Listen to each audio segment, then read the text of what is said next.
set for 65 people, bro. You set for 65 people. You got the whole bus on here. What's up, brother? I'm in. Thank you. Good to see you. All right? Yeah, I'm good. Good. Thank you. Guys just got here too. Good, Nick. Let me do our coach. How you doing? How you doing, sir? My man. How you doing? Nice to meet you. Pleasure, man. Thank you for coming.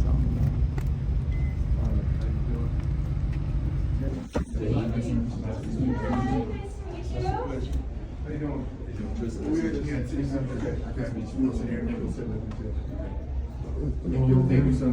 Okay.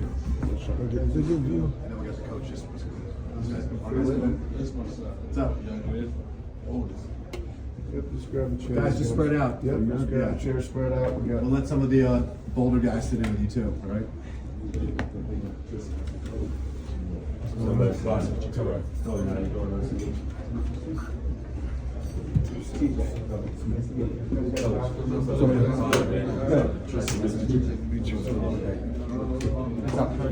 Coach, what's going on, baby?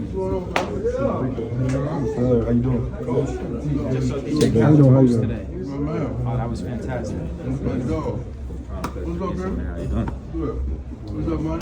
How you doing? How you doing? Pleasure. What's up, man? Yeah.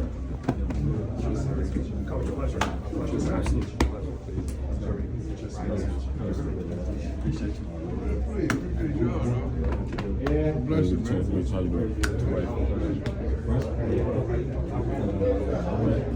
Straight desert. Way better. You guys were you baby? You from Colorado? Yeah. I'm freshman in both. Hey, Rico Hans. Yeah. Oh my God. Nice to meet you. I don't know why you look different with the hat. I know. Nice to meet you too. Low-key, I think the hat makes you look younger. I Though. appreciate it, man. Thank you. No, without the hat, you look younger. I look Without the hat, you look younger. I gotta represent my Scarborough team. No, you got to. No doubt.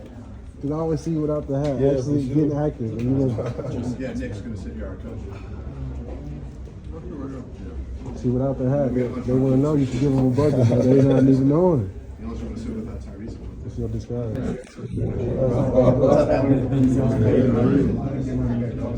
Thanks, sorry, we got stuff too. All right, we'll look at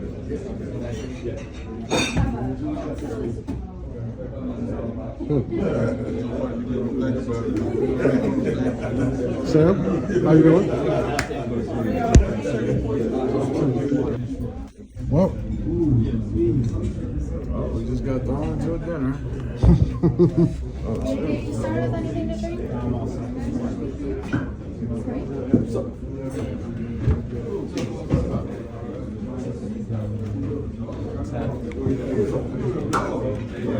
butter? Let me get butter. There you go. Joel. Him knows like he said like he's in shape. But we're in shape. That kind of other shape, different one. Yeah. It's Summertime, you know what I'm saying? Bon appetit. Bon appetit.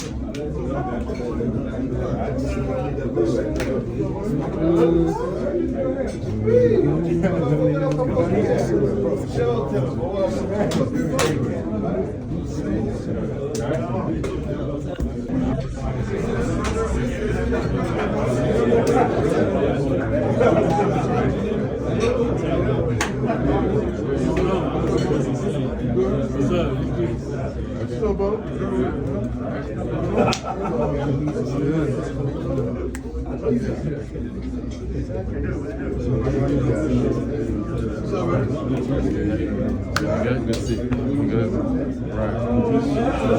Everybody, you good? Good to see you. How you doing? Good to see you. Good to see you. I'm great. What's up, man? You good? Good. Nice to see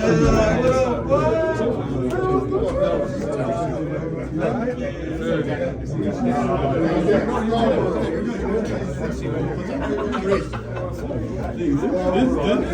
my Let me go back up. I knew you were going to catch him. Hit him right now. Everyone. I need you to play corner. Can you play corner for me? I had a bad experience.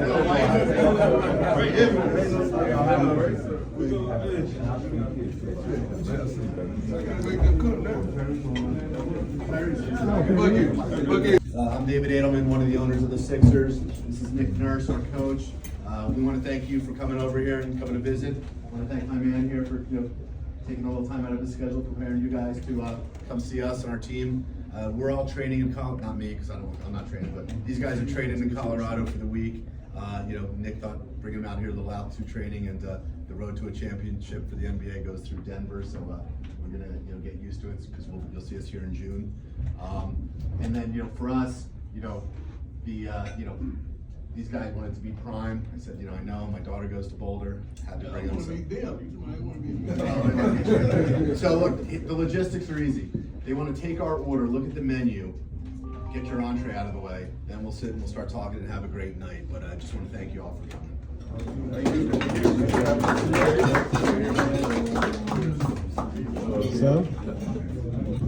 I'm David Edelman, one of the owners of the Sixers. This is Nick Nurse, our coach. We want to thank you for coming over here and coming to visit. I want to thank my man here for taking a little time out of his schedule, preparing you guys. Okay, so that's what that'd be my first thing is I want to hear about the road to the Super Bowl, road to 2 Super Bowls. What is that? I'm 56. I'm 56. You gotta go one question at a time. You talk about one of them or both of them at the same time? I just want to talk about the grind, the special. First one was the 49ers. It's amazing run. So. First one was the 49ers, and I kind of knew we had something special. The way everybody practiced. They went about the business, and I practiced like a dog. Our best battles was in practice with me and Jerry Rice. Forget the game when I played for Atlanta, but we went at it because he was their dog, and I wasn't going to relinquish who I was. So we battled, that made everybody better. And we had some great players at key positions. Steve Young and the whole defense. Richard Dent was on the line. Ricky Jackson. There's like 4 Hall of Famers on defense. But everybody that was supposed to be somebody, they was that dude. Like, you can't go into no game and I expect the big fella to be the big fella. The big fella got to be the big fella. No overboard. We know we're going to get from him. We know we're going to get from Jerry. You know what we're going to get from me.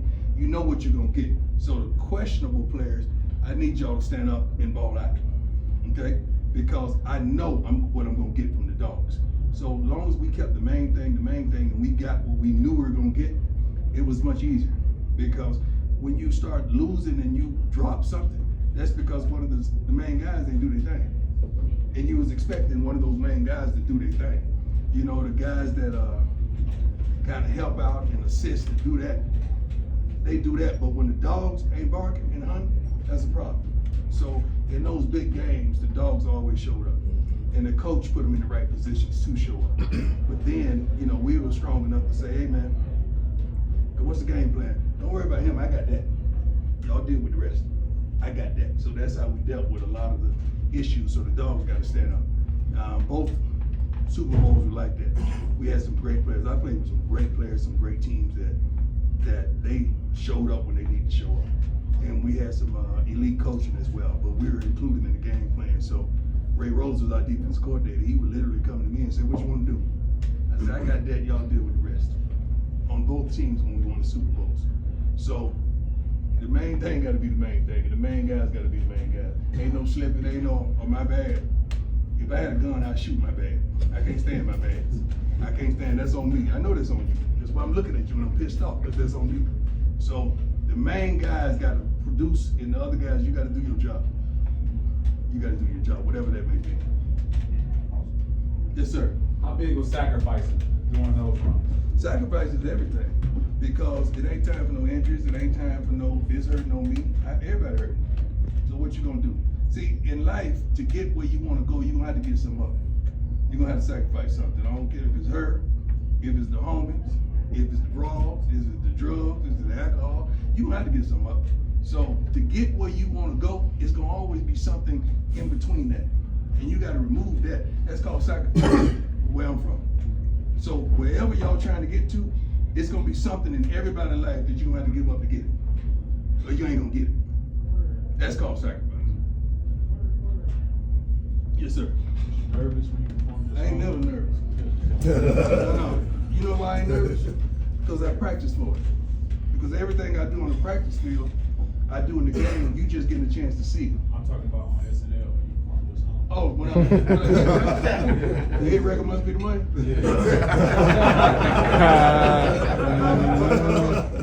Honestly, man, I ain't never nervous about nothing. Because I got a gift. God gave me a tremendous gift. Why would I be nervous about the gift he gave me? That means I'm not sure of it. That means it ain't meant for me. It ain't meant for you to see. I ain't never nervous about nothing, especially the game. Because I prepare so much for it that all it is you watching me do my thing that God has blessed me with. So I ain't never nervous. I ain't never stuttering or stuttering. I ain't never nervous about nothing. Yes, sir. Mine's like a two-part question. Who was your best leader? And who taught you how to lead? I didn't have no best leader. So it was you. But I didn't lead vocally. Ironically, no team I played on in pros was our captain. Mainly because I played baseball half the season. I wasn't there half the season, so it was hard to dictate that. But I led by my game. I was no rah-rah guy talking. Although I got credit for talking, I never talked to my opponent. I never talked to him. I never talked to nobody when I played the game. I just went out there and went to work. Because my game was so loud, I didn't need to talk about it. So I really didn't have that, a leader. I didn't know what that was. Was that just the dude in the front making all the noise? Or was that, what was that? Because that guy's up there that's doing his job, that's the leader. That's what everybody follows. They don't follow the guy that rah-rah. They follow that dog that's doing his job. And I did my job like no other. So if that propels me to the front, so let it be. Like on our team, I got leaders and dogs. I don't have captains. I got some leaders and I got some dogs. Every dog ain't a leader, every leader ain't a dog. I don't believe in captains. Because how can a captain have a seat on his chest? Now he gonna go play somewhere else next year, but he your captain. That's a mistake. I see that all the time in the NFL. I had a quarterback captain, now he going to another team. But he was your captain. So what was that? Who appointed that? Somebody made a real mistake there. I don't like that. I don't get down like that. A leader leads, no matter what's going down, he leads. Good questions. Yes, sir. Talk about sacrifice. When you were a young player, like becoming who you were, what were the sacrifices that you had to make? Growing up in the inner city, not smoking, not drinking, not doing the bull junk that everybody else is doing to be popular. I ain't care about popularity. I care about being him. I care about getting my mom out the hood so she never had to work again. So I ain't care about what you said or what you said. I ain't give a damn about that. So I was never that cat. I was 150 pounds when I graduated high school. You know, going to Florida State, gained 10 pounds over the summer. Didn't have no offers going into my senior year. But I was drafted by the Kansas City Royals and I got a scholarship at Florida State and I had basketball offers that my coach never told me about. So the jumper was wet too, by the way. 24.6, that was 43, so they put threes in, that probably went about that too.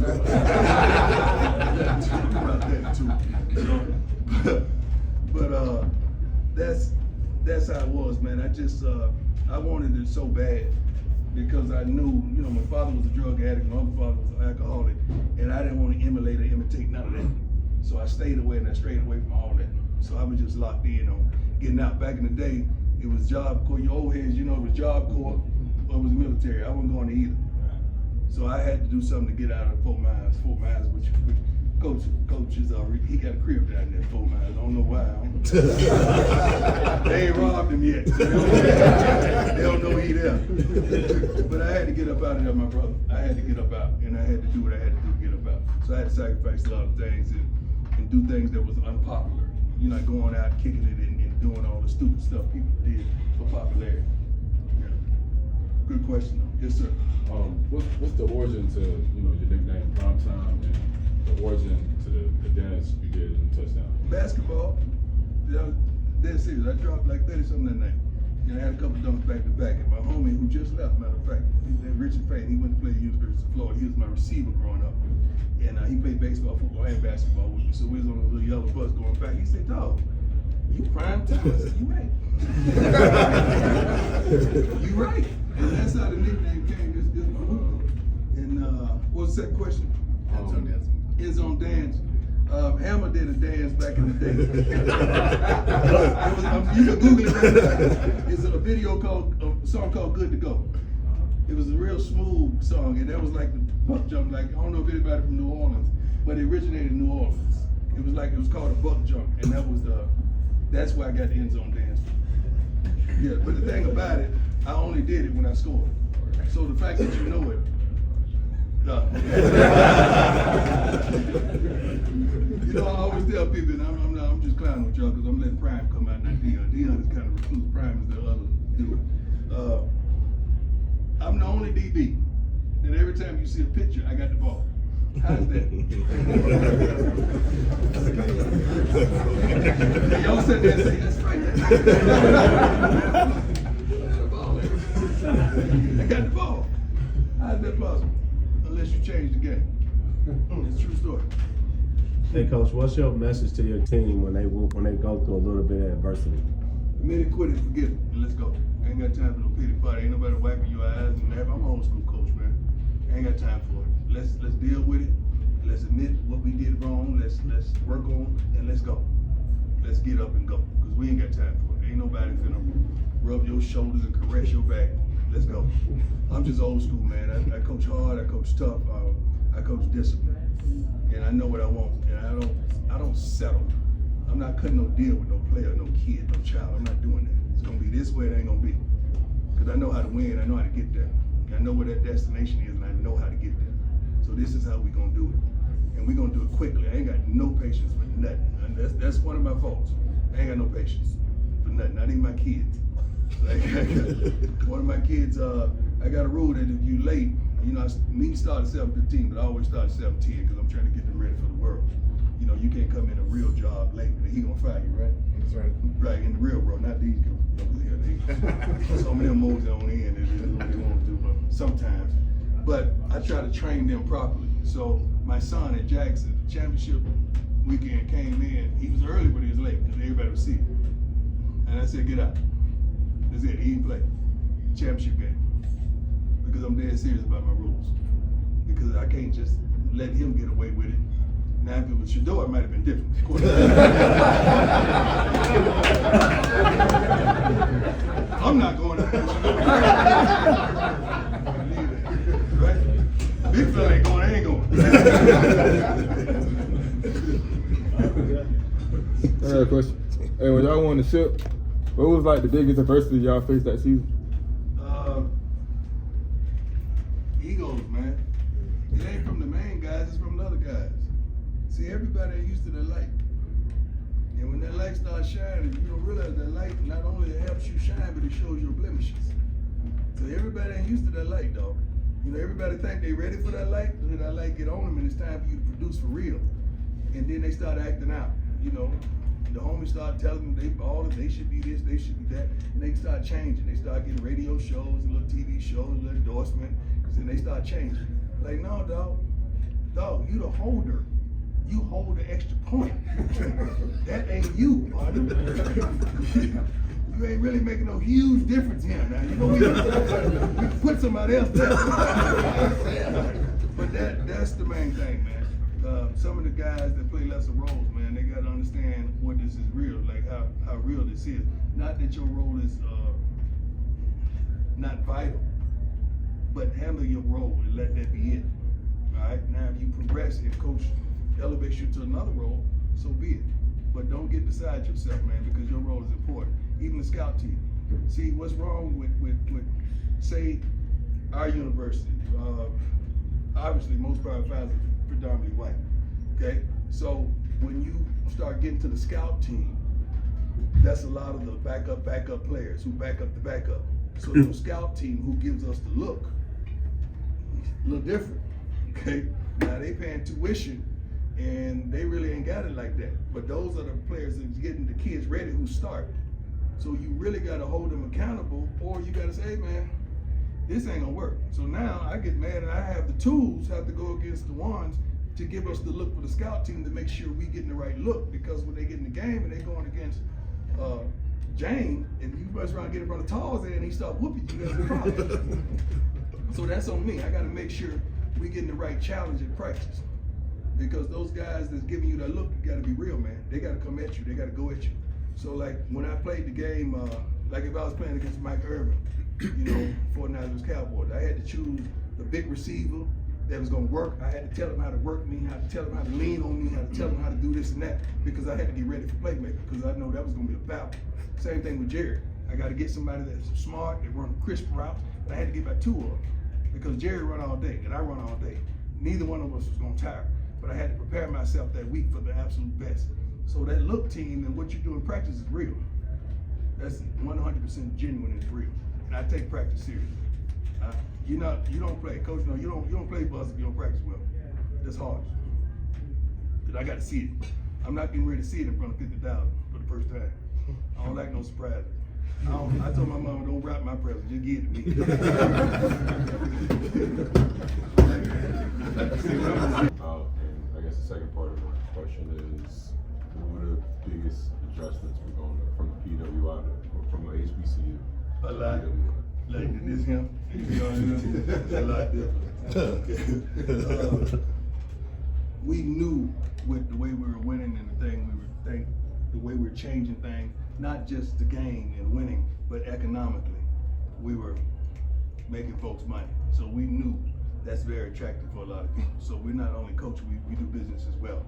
So we know a lot of the Power Fives was gonna come call. And we had several interviews, but it always seemed like something just didn't work, right? Mm-hmm. It was funny that, I don't think I ever told the story.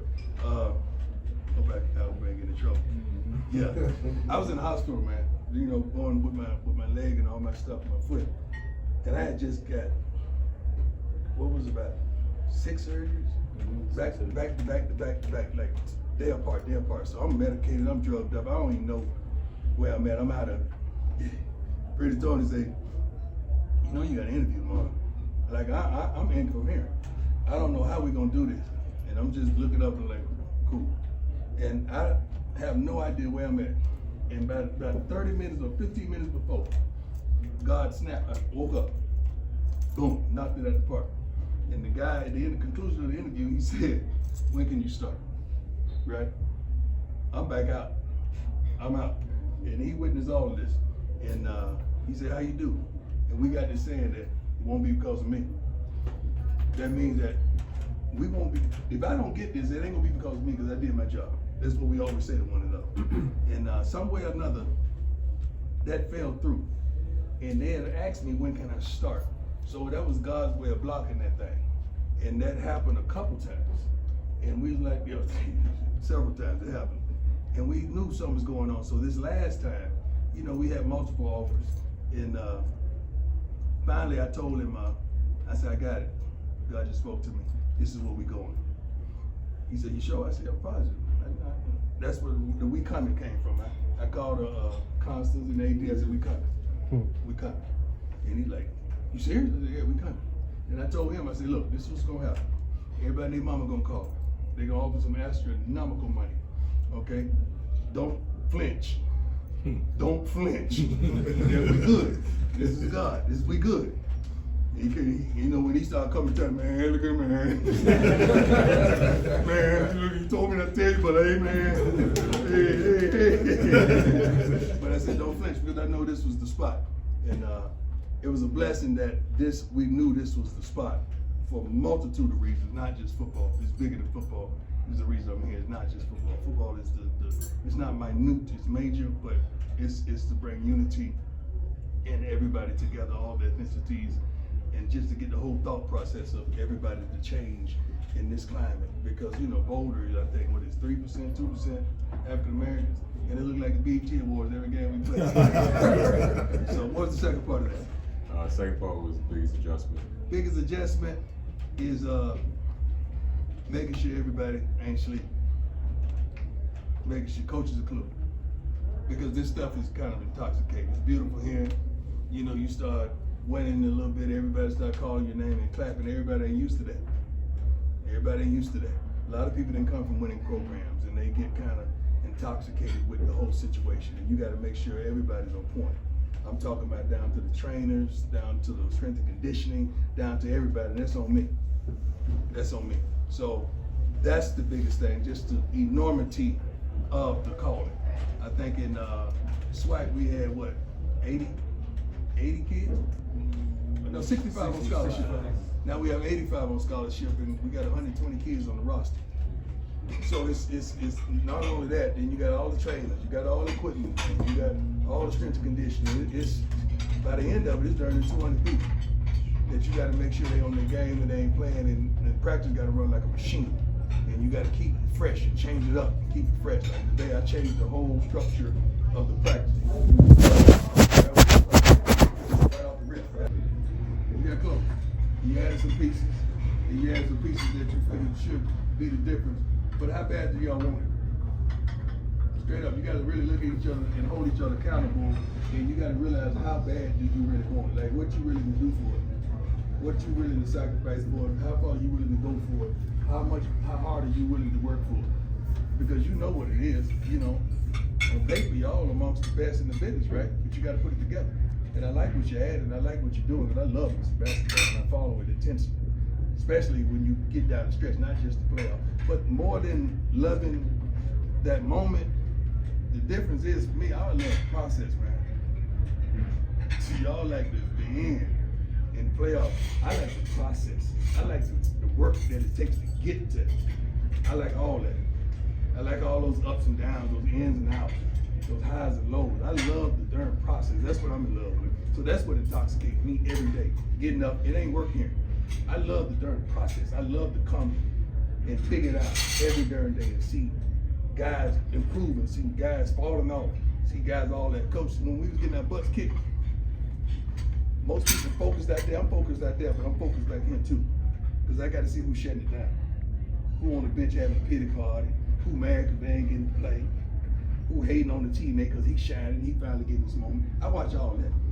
And I write that down in my heart, not on the paper. Because I'm going to get rid of every last one of them when it's over. I'm not playing. And everybody who know me know I'm not playing.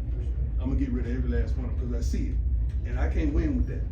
I can't win with the dysfunction and you hating and you mad because this guy shining, you really ain't for us. You kind of happy that we getting our butts kicked because you ain't involved.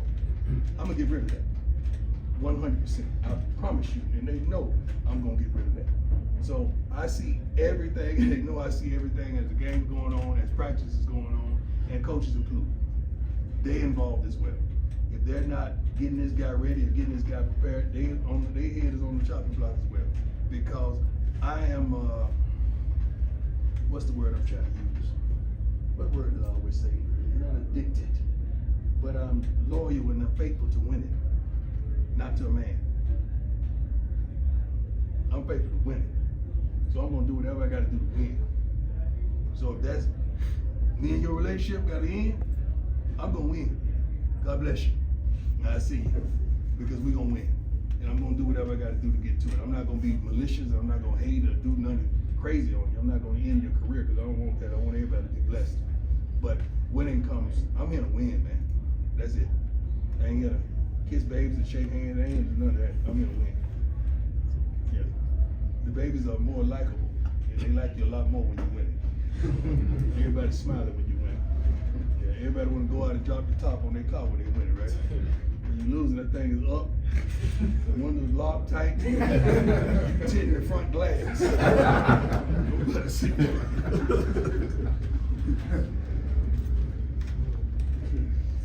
Any more?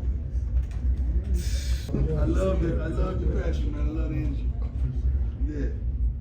Coach, who are the modern athletes that you see that dog or that leadership that is infectious? I don't watch too much pro football anymore, but oftentimes, man, it ain't the main ones, though. It's those kind of cats right there, man. Those are the ones, man. Those are the ones, man. It ain't the ones that's getting all the heat. It's the ones that's behind the curtains, doing their it's different nowadays, man. You know, back in when we came up, MJ wanted that smoke. He wasn't ducking whoever was that dude. He was going to get it. That's the era I came up with. Now that main guy ain't guarding the main guy. You know, he don't want it. He's gonna foul out, and I understand that. In the days, but it's a little different. I had Jerry. We weren't kicking to the other side. I got Jerry. Don't worry about that. I got this. I got Mike. So it's a little different. It's a little different today. A lot of folks duck that smoke right now. They want to be Tarzan on paper. Don't sell me the game that this is what I'm gonna get, but then when I turn on the TV, I don't get that. I don't like that. Give me that.